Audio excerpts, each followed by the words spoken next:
Is it just me, or do the players on R7 look like they already think that they've lost? I mean, they did just get blown out, it's true, but like the look on their faces is so dejected, almost despondent, right? Just, why am I here? You know, like that's what it looks like. Definitely not what you want to see competitive spirit wise. You wonder if just the amount of games, this is more games than a LAN team has ever played at an international event. So maybe it is just catching up to them. Maybe the high from winning a series was enough to just create this big crash. Who knows? But definitely they're not looking their best. Let's see if they can bring their best here. 3 players coming over early to say, hey, it's not just Lucian Nami. We're going to get the heal out early, and you're going to get syncopated recalls here. Stixie actually stepping up to keep them in this position, which means that it's going to be potions down. They're going to have a 5 potion lead, or at least 3 potion lead. We'll see how many of them actually get activated. But early start from Lucian Nami, happy to take that. Now Lulu Aphelios going to try to play back, going to try to temper the waves. But this Nami can continue to play aggressively here. We do see first strike from Stixie as well, so very much they're looking to get this. Look, good job by R7 extending that trade actually during the cooldown window of the Nami. Knows that Lucian's not actually that threatening on just one spell with no power-ups. So they're able to take that up, but Leon's does overstep a little bit. So do expect potions to come out soon, like right now. From Huhi, I expect this to come up. You do want to use it before you level up because you want that HP to stick with you when you go up, right? So your potion is more valuable while you only have 568 health, right? It is, or 641. It's most valuable at that point in the game. It's less valuable once you gain another 100 health, where you are gaining 60% of that, right? It's like 40 extra health that's not going in, but oh my god, Stixie with the flash play. Insane. Knowing the exact limits there, Leon's does not respect the all-in, and I love to see it, right? This is how we see it done in other regions. Golden Guardians has made a dedicated effort to step their game up, and they are playing super aggressively. Honestly, I can't remember the last time I've seen a North American team play like this. This is great. This is great League of Legends. I'm happy they're here, right? Evil geniuses at times, maybe sometimes from the mid lane especially. Jojo Pyun willing to take it, but I've never seen a bot lane actually play aggressively in an international event. Usually that is where we get clowned on. Now Bong, is he really going to escape this way? Wow, walking over. Cassante, they use double flash. Dodges Q3, but do they have the tools to stick to this? Probably not. Ends up trying to get a compensation kill on Licorice, doesn't get it. And Nocturne getting big here. The extra kill, that speed towards level 6 is going to be huge. Now he barely loses out on tempo as well because he took that gank and he's already in position for the scuttle. He is a little bit slow on camps relative to the Maokai, but anytime Nocturne can cash in a gank win early, that is a huge boon for your team. Nocturne will always be gated by the respawns anyways, so getting something done means that he'll be able to get over back and recycle through his camps. Would have liked to see him take Gromp first before the blue buff. Slight improvement available, right? Because you take that Gromp, it'll respawn faster, it'll be up in time for you. You also don't need the blue buff, right? This blue buff isn't doing anything for Nocturne right now. You're always going to be full mana. You basically don't need it at all to clear with, and you want to have it on you as you hit level 6 so you get that improved cooldown on the spell. So instead he opts into a reverse clear. He said, I spent enough time in topside. My Raptor camp is going to be up. But he's going to discover that Maokai actually beat him to the punch. All right, so good job by Maokai there. Seeing that window. 345 is going to be that approximate respawn. A little bit later based on the amount of time it takes. But they spawn at 130. You know, you say 5 seconds later. 7 seconds maybe to clear it. So 152, 352, that'll be up. Maokai reads it. He comes over, takes it for himself, and gets out, which is actually a huge deal because Nocturne needs every single camp to try to get to level 6. So what's going to happen is Maokai's actually going to hit 6 first, despite the kill here, unless Nocturne's able to take something back on his own. And it looks, did he take this Gromp or did Maokai take this Gromp? We're at 34, 36, so he got something somewhere. Did not quite see that. All right, now let's see. Mid lane, we're going to see River come over and help with the CS, right? Pushing in this wave. You want to help Taliyah get out of this situation. Inside out, we talk about this all the time. Jungler, come. Afford your mid laner some time to help you, right? Now they get to come out on the map at the same time as you. Nocturne's going to get his first item, which we're either going to see boots or... oh, no. Here we go. We have boots and Iron Spike Whip. So going to be that probably Stride Breaker or Gourd Drinker build. Well, obviously one of the two. Stride Breaker being the one that I expect it to be, but we shall see exactly where the Nocturne decides to go. But by doing it like this, you end up with the Taliyah coming out on the map with you. And now that she's able to help contest with you for the Scuttle, for example. So Taliyah's going to come on out. Doesn't need to go mid yet. Helps to get this priority here. Licorice does find an angle, but not quite. Lucian Nami expressing their advantage in the bot lane. You see these aggressive trades. Barrier was used by the Aphelios. Heal was used by Lulu. And yeah, this Vamp Scepter refillable is scrapping to try to keep some HP. Anything he can get to just keep topped up as best as he can into this onslaught. This is how they're opting to go against it. We've seen this before in Korea. The Vamp Scepter, just survive. Get as high up as possible. You wonder why they don't just go for like a actual defensive item, maybe. I don't know. But opting here for Vamp Scepter, saying we're going to go with a Rush Bloodthirster, maybe Immortal Shield Bow, but I don't expect that. Bloodthirster to just get that shield up, stay alive, not die to the diving combinations. But, Taliyah, Nocturne are going to dive pretty well. Lucian's going to get this all in. I love the setup by Golden Guardians, right? What a powerful combination. Everything going in. It is early power. It is going to fall off. Cassante does scale exceptionally well, and he's the only one that really does. Taliyah's pretty good at it as well. No slouching, right? She'll be in charge of the waves. She'll have a lot of upfront damage, but largely going to be gated by the ability to hit those spells anyways, and that's not dependent on levels. That's just whether or not you've got it.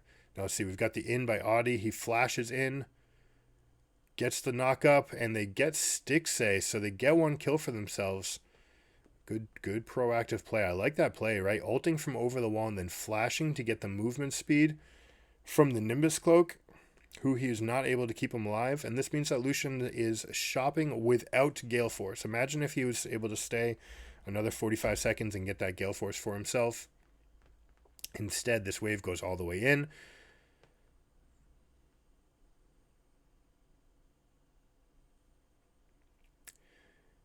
And they get some reprieve. So, Lucian's still going to have a tremendous advantage here. But the closer you get to 6, and especially with this barrier coming back up, right, the combination of all of these tools, the barrier, the fleet footwork, the Vamp Scepter, everything is designed about staying alive. If they can do it, if they can get out of this relatively unscathed and sort of keep this disadvantage, they don't need to come back from 10 CS down, but if they can keep it 10 CS down, then they're absolutely ecstatic. And now one thing that you see with Lucian teams, right, you do want to dominate through this lane. You don't see them come over to the Scuttle or I should say to the Rift Herald as often.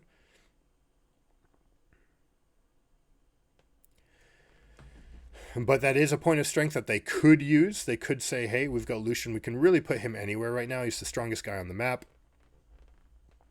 So wherever we put him, we're going to be strong. The decision will be whether or not we want to take Dragon or take Herald. Now, let's see if R7 is able to make a emphatic reactive play, right? Last time they were not. Last time they just sat on their laurels, didn't really do anything all game. This time, Rift Herald goes over to the Nocturne. Ooh, Taliyah almost finding the angle. They know that Maokai has no flash, or presumably they know.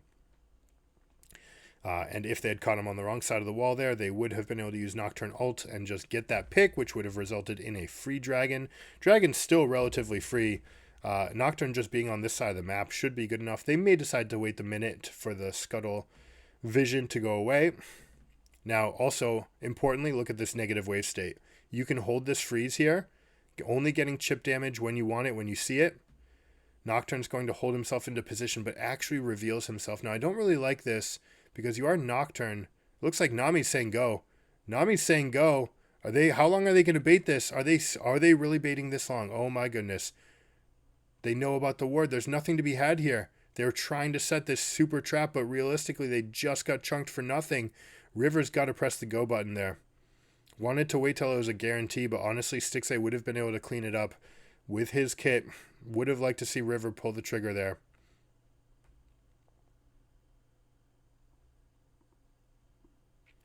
And instead they get nothing, which means they seed the dragon. So a very big misplay here from the bot lane. A little bit of a blunder, right? Didn't need to get into that position, but all of these avenues were warded anyways. Nocturne, they were going to know if Nocturne was close, right? They know everything is about the Aphelios. He's setting up defensively. He's buying defensively. They're playing for a crashed wave. And now in that situation, right, if he just tucks away, just in range, like right here by the turret, don't come through any avenue, just tuck away where you're just barely at the edge of range, then that would have been enough, right? That wave was colossal. It was going to require a third champion coming to the wave. That was an opportunity for GG to really pull a massive play or counter play off. It's like, hey, they're going to have to send numbers down here. We are stronger. We're definitely going to win this. But they have to do it not getting spotted, and they have to be quicker. Boom, on point. Now, we haven't really talked about this, but Cassante getting himself a 3-plate lead on the Malphite here. Right, this is 13.8. Malphite has been knocked down a slight peg.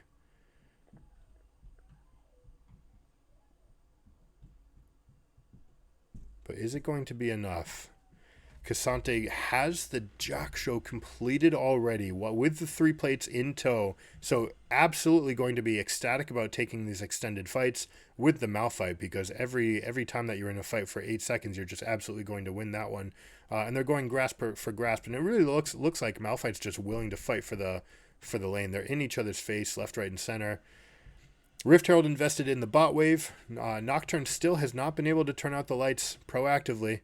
Would like to see this play come out, even if it's just like, hey, turning out the lights, let's go get 3 plates mid, for example, right? Just something. Now here we go. Cassante taking Malphite over the wall, saying it's time to go. I don't need to use half my hit point bar against you. I'm just going to save it up here. Heal everything up. Malphite not opting to ultimate means he dies. Okay, I guess he was waiting. It's like, hey, maybe I can get a chunk in this fight, but check it out. River going ahead, has the Iron Spike whip there, but they don't have the damage to continue, and they're not able to get all of this, which means Stixxay's off by himself. The speed boost from the shrine is going to get him out. He dodges away from Leon's, but Leon's has enough of the move speed to get away. But in the 2v2, they're able to take it, and they outplay the Jace at the cost of the Lucian. Obviously not a trade you're looking to take, but based on how that started with the vision disadvantage and everything going for them, they will take it, and especially with the Licorice trade up in the top wave, right? Getting a plate for himself. Malphite ultimate never even being used. Talia just clowning on Miru again. And look at this face, man. I can't get over this face. He looks so dejected. Like he doesn't want to be there. It's like my teammates. So I don't know what's going through his mind, but it's just got the appearance of, I don't want to be here. My team sucks. We're going to get crushed. That's what it looks like. And it's, that sort of thing will bleed to your teammates. Look at all these guys. I'm staring at those faces.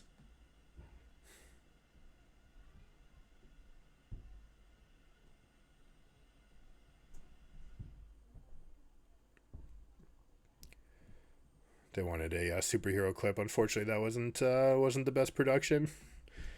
But hey, we got this. Cassante using the bush. Oh, Malphite just slightly missing. Or was that based on Q3 just repositioning? He's like, hey, I'm going to hit you with this as soon as you go for the blast cone. How sick would that be? All right, Talia walling off one avenue. River. Oh, they're showing the replay. Okay, how this started, right? It looked like they might have had a good avenue, but it was still standing going front to back into Maokai. Always going to be challenging. Don't know how much of a setup he's got for himself. Nami with the tidal wave here. Now, River going backwards through Audi. Gory able to get that upfront damage. Now, here we go. This is the kind of fight you want. Scattered. You've got highly mobile champions, fast champions. Lucian able to pick everything up. And yeah, this game's looking pretty good for Golden Guardians. Still haven't seen Bong cast an ultimate. What's going on, my man?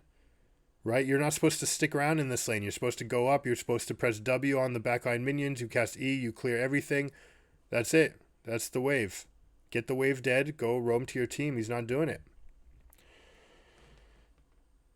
Which means that in reality, Golden Guardians getting everything from themselves. It looks like, again, the plan was let's just lane and survive laning phase, and we'll create this situation where we're going to win these team fights on the back of Maokai plus Malphite plus Aphelios.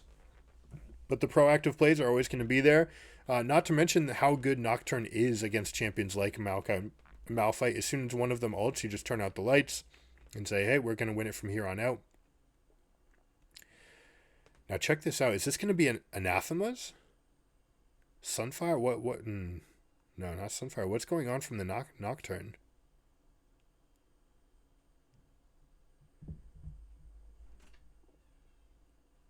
Looking to build tanky, survive into the fights. Lucid Boots and Stridebreaker. Basically the most tanky and most utility-based options available to him.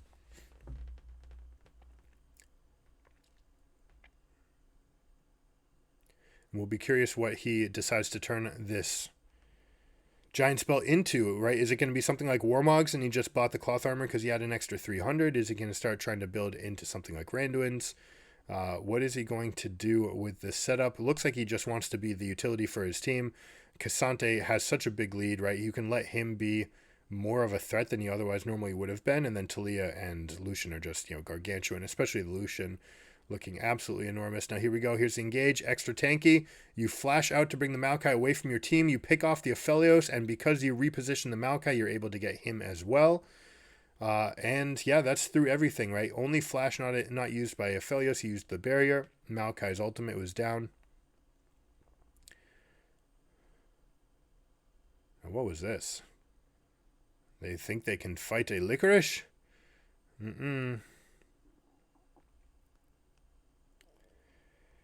So GG taking everything, having their cake, eating it too, getting the wave in here. You're going to get permanent damage here. You might even look for Solution to go take this. He could have, right? The instinct is to just let it get the charge off and you accept what it is. But the fact that they're able to kill the Herald here, if it looks like it's going to be just in time to keep the turret alive. That turret, despite being at 1 HP, is going to heal up to 1100, right? It's going to go to 1/3 of its health. Now, Cassante actually taking this fight has enough CC to hold Malphite in place. Does not have access to his ultimate. This is just base tank Cassante doing what he do. And here we go. Let's see if Riven can get to the other side. The flash used a little bit too late. Already too slowed. It means that this fight is going to be theirs. Huhi here to clean up Audi. And that's going to be that as well. Malphite off the table. No flash, no ultimate. Again, we have not seen a proactive play. I'd rather see Bong just die. Right? Just die there. Keep the tools that your team is going to need for these fights. Because at the moment, if you don't do that, right, your team's just going to have to concede the next 10 minutes. Let's be frank. All the way until at least flash ult, but by that time, this entire base is going to be gone. You don't have anything left. Your flash is gone, your ult is gone. You better believe that they're going to push up and take structures all over the base. They might even be able to push into your base with just the lead that they have now. Now, Lucian getting chunked a little bit. Doesn't need to be that afraid because he knows that a lot of the tools that would otherwise be good against him are gone. He's got Nami in his back pocket, ready to buff him up. He does reposition, and check this out. Even though you're rooted in place, so are they, and you just get the culling up front. Now, they are stepping back. 6-8 does not need to be this safe at this moment, right? Team's moving forward. Careful, careful. Malphite ultimate. They might not have a precise timer on. If there were more cooldown in his build, more ability haste, then he would be buying this. But look at Talia. She's going to wall off this backside and force this fight right now. I do not like that she put herself on the right side. I don't like it at all. She could have come over that wall to the left. Now, they do have him pincered in. Let's see if they try to trap them. Polymorph is down. That's a big tool. Are they just going to sandwich them in here and flex this lead? I love it. Licorice grabs the turret aggro. He is beefy. He's got Gargoyle Stone Plate. There's no way he's going to die here. And they just take everything. I love seeing proactive plays. How many times am I going to say it? At least once more. I love seeing proactive plays. Golden Guardians looking like a world-class team. Some mistakes, some things that can be polished up, sure. But the fact that they're actually even looking for these, the fact that they think that they deserve it, right? That they know that they can do it. All of these super promising factors. And they're going to walk away with this victory. 13K in the bank. They can take whatever fight they want. You've got all this vision. Look at the commitment to the Western Quadrant, or the Northern Quadrant. That looks like 8 wards down at least. Which is kind of crazy, right? That's a dedication to everybody holding their trinkets to get that many wards out. I don't think I saw Nami buying the ward stone, but we'll have to check. So here we go. They smash them in. Talia with a beautiful rock wall behind to say, hey, no one's allowed to dash through this. And they get everybody. Malphite's still cut off. Maybe they did have a precise timer on it. He feeling good right there. He's like, yeah, see, look at the comment. Yeah, look at the eye roll. Oh my gosh. The difference in demeanor. All right, a little objective bounty back in the pocket of R7. Now you better believe, I hope Golden Guardians just gives up dragons here. They should not be looking at dragons. They should not be looking for a win condition that's 15 minutes away. Instead, they should be flexing for the lead, which is what they're doing. Baron in pocket, in hand. They're going to go get these waves down. I wouldn't even mind it if they skipped dragon entirely on the next one. Just to go push in right now. You've got enough of a lead to win right now. Or you could just bring everybody to bot wave. However, that wave is super, super long. And the minions are already at your turret. So instead, they're just going to opt for keeping the strength here. They're going to buff up the cannons. Look at this nice wide spread to make sure that Malphite can't get onto them. But you see Audi trying to find an angle. I like this, right? Just got to find a direction. Find a direction. Here it is. You got to go now. All right, they get a good ultimate. 4-man root from the Maokai. This is what you want. Gory is not able to upfront the damage. Gets kited away. I don't like that any attention was paid to him. It should have all been forward. But you know, they're just going to win with their wallets here. Slapping them around. Say, how does this feel? I got 13K on the bank over you guys. And they take that lead for themselves. Now, Gory is just going to teleport back in, using the empowered recall to get back. And the teleport... Oh, sorry, that was Licorice. Teleporting right back in. We've got the other one keeping alive, right? You're keeping these turrets alive a little bit longer. Finding the angle, and this is the BM. Just not even using the knockback. Gory getting the style points, golden mode, and golden guardians looking good. Looking very, very good. So this is very promising. They got the game off of Billy. Apparently not a fluke, right? This team has looked dominant in their victories. They had the comeback against China. They did look not great, right? They got exposed in 2 games against Billy where they kind of just got outclassed. But they showed like, hey, we want to take it. We want to be the ones doing the outclassing. We're not going to wait around. We're going to take it to them. And I like this step. This is a huge step in a positive direction for the entire region, right? To see people play like this is fantastic. So well done. Take your bows, men. Well played. Hope you guys enjoyed it. If you like this video, please consider liking and subscribing. It helps the channel out a lot. I'll catch you guys next time. Keep it surreal. Peace.